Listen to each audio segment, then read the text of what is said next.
Just a quick thought, the more lax that we become personally in our own moral life, in our own life of virtue, the more we cut corners or look for ways that we could get around something difficult in the moral law, the more lax we become, the more lax everyone around us becomes.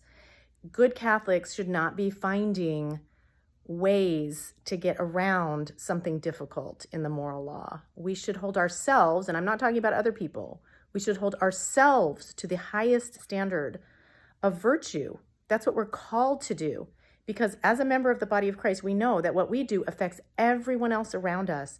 And the more lax that we become, or where we're looking for kind of the legalistic out, to not have to do the harder thing, the more complacent and lax everyone else will be in the moral law. And we've seen the trajectory in the past few decades in the Catholic Church. We've seen what happens when we try to say, well, I'm just going to let this go a little bit over here. When we do that, the whole body of Christ suffers for it. So let's hold ourselves to the highest standard of virtue, not worrying about other people, but worrying about only ourselves. And that has to do with what we do, the events we attend, the way we act.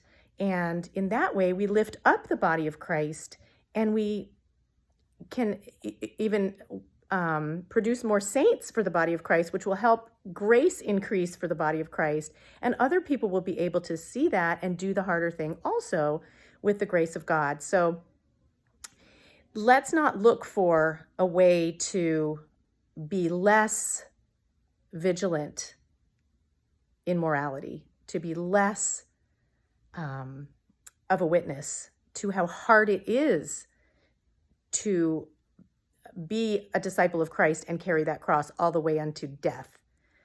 Let's be the one with love who will follow Christ first and foremost and will not kind of succumb to what the world expects or what other people want, but do the thing that might make us unpopular, but it will absolutely make us holy, and therefore the people around us will become holier when they see our witness in love, doing the harder thing, putting ourselves on that cross for the sake of the others.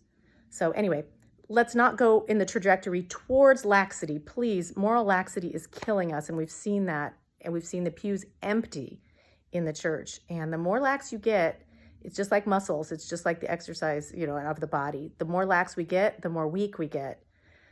And the more we use those muscles and be strong, the stronger we're going to get, not only in the physical realm with our bodies, but in the spiritual life. It becomes easier to do the right thing and carry that cross and be a witness to others. That's how we save souls, guys. All right. Take care.